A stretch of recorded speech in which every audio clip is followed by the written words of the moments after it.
നമസ്കാരം. ഒരു മനുഷ്യൻ തരം താണാൽ മൃഗമാകും.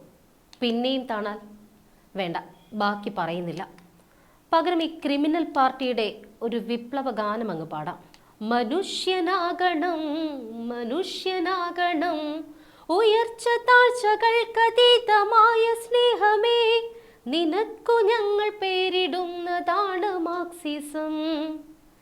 അതെ, മനുഷ്യനാകണം. മനുഷ്യത്വം മരിക്കാത്ത മനസ്സുള്ള മനുഷ്യൻ. പക്ഷെ ഇവിടെ മൃഗത്തേക്കാൾ അധപ്പതിക്കുന്ന പാർട്ടി കോമരങ്ങളെ കാണുമ്പോൾ ഈ പാട്ട് തെല്ലൊന്നും മാറ്റിപ്പാടാനാണ് മനസ്സ് വെമ്പുന്നത്.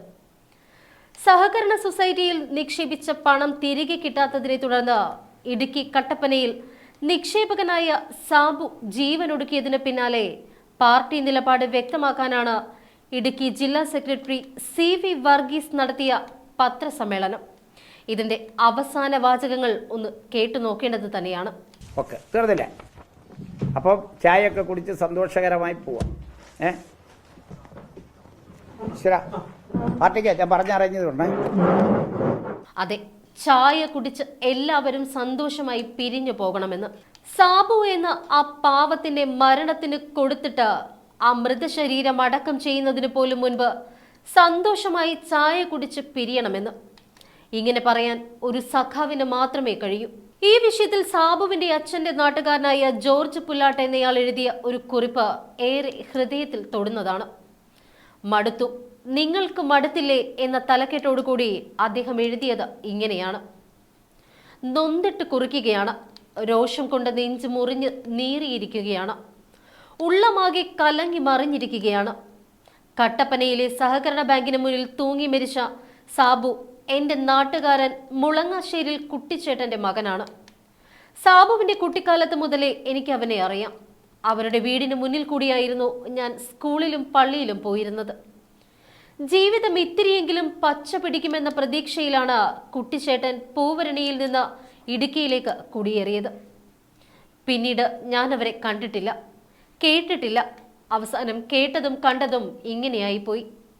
അതിന്റെ സങ്കടത്തിലാണ് ഞാനിതിപ്പോൾ കുറിക്കുന്നത്. സാബുവിന്റെ ആത്മഹത്യയിലുള്ള അനുശോചനക്കുറിപ്പല്ല ഇത്. അതിനിടയാക്കിയ രാഷ്ട്രീയ ഗുണ്ടായിസത്തോടുള്ള പ്രതിഷേധമാണിത്. ഇതെനിക്ക് കുറിക്കാതെ വയ്യ. CPM നിയന്ത്രിക്കുന്ന കട്ടപ്പന സഹകരണ ബാങ്കിൽ സാബു നിക്ഷേപിച്ചത് 90 ലക്ഷം രൂപയാണ്. കർഷകനും ചെറുകിട വ്യാപാരിയുമായ സാബു ഒത്തിരി കാലം അധ്വാനിച്ചുണ്ടാക്കിയ പണമാണിത്. ഭാര്യയുടെ ചികിത്സയ്ക്ക് കുറച്ച് പണമെടുക്കാൻ വേണ്ടിയാണ് അയാൾ ബാങ്കിൽ പോയത്. തെണ്ടാനല്ല, കടമെടുക്കാനുമല്ല, സ്വന്തം കാശെടുക്കാൻ. അതും അവർ കൊടുത്തില്ല. 1000 വട്ടം നടത്തിച്ചു, തെറി പറഞ്ഞു, ഭീഷണിപ്പെടുത്തി. സ്വന്തം പണം തിരിച്ചു കിട്ടാൻ ഒരു നിക്ഷേപകൻ ആട്ടും തെറിയും ഭീഷണിയും മർദ്ദനവും നേരിടേണ്ടി വരുന്ന സ്ഥാപനത്തിന്റെ പേരാണോ ബാങ്ക്? നിക്ഷേപകരെ ആത്മഹത്യക്ക് പ്രേരിപ്പിക്കുന്ന സംഭവങ്ങൾ ഇത്രയൊക്കെ ഉണ്ടായിട്ടും നിക്ഷേപ സൗഹൃദ സംസ്ഥാനമാണ് കേരളം എന്ന് ആവർത്തിച്ചു പറയാൻ സഖാവ് പിണറായി വിജയൻ ഒട്ടും തന്നെ ഉളുപ്പില്ലേ? പണം കൊടുക്കാതെ വലയ്ക്കുകയും മർദ്ദിക്കുകയും ഭീഷണിപ്പെടുത്തുകയും ചെയ്തവരുടെ പേരുകൾ എഴുതി വെച്ച് ബാങ്ക് ജീവനക്കാർ ഭീഷണിപ്പെടുത്തിയതിന്റെ ശബ്ദരേഖ കൊടുത്തിട്ട് എല്ലാ പ്രതീക്ഷകളും അർപ്പിച്ച് പണം നിക്ഷേപിച്ച സ്വന്തം ബാങ്കിന് മുന്നിൽ തന്നെ തൂങ്ങി മരിച്ചിട്ടും പോലീസ് കേസെടുത്തിരിക്കുന്നത് അസ്വാഭാവിക മരണത്തിനാണ്. കേരളത്തിലെ പോലീസ് പോലും CPM എന്ന കൊലയാളി പാർട്ടിയുടെ ചട്ടുകമായി മാറിക്കഴിഞ്ഞു. വെറും ചട്ടുകം. പിണറായി വിജയന്റെ മീറ്റിംഗിൽ ഒരുത്തൻ കൂവിയാൽ, കരിങ്കുടി കാണിച്ചാൽ ഉടനെ ഒരു തീവ്രവാദിയെ എന്ന പോലെ തൂക്കിയെടുത്തു കൊണ്ടുപോകുന്ന കേരള പോലീസ് നവകേരള ഘോഷയാത്രയ്ക്ക് നേരെ ചെരിപ്പെറിഞ്ഞ ആളിനെതിരെ വധശ്രമത്തിന് കേസെടുത്ത പോലീസ് കട്ടപ്പനയിലെ സാബുവിന്റെ ആത്മഹത്യ മാത്രം അസ്വാഭാവിക മരണം മാത്രമായി ഒതുക്കി. നിങ്ങൾ ആരുടെ വിസർജ്യമാണ് വിഴുങ്ങുന്നത്? നാട്ടുകാരെ, നിങ്ങളെ ചെകുത്താൻ സംഘത്തിന് ഇനിയും വോട്ട് ചെയ്യണം. ഇവരെ നാട് മുടിച്ച് കുളം തോണ്ടുന്നത് വരെ നിങ്ങൾ വോട്ട് ചെയ്യണം. സാബുവിന്റെ ഭാര്യ മേരിക്കുട്ടി പറയുന്ന നൊമ്പര കഥകൾ നിങ്ങൾ കേട്ടില്ലേ?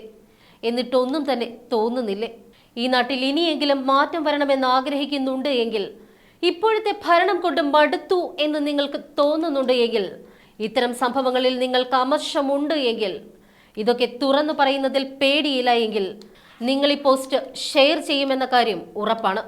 അഥവാ അതിന് തന്റെ ഇടമില്ല എങ്കിൽ വായടച്ച് ഇതിനെല്ലാം നമുക്ക് കൂട്ടുനിൽക്കാം. കുറെ കൂടി ആത്മഹത്യകൾക്കായി കാത്തിരിക്കാം.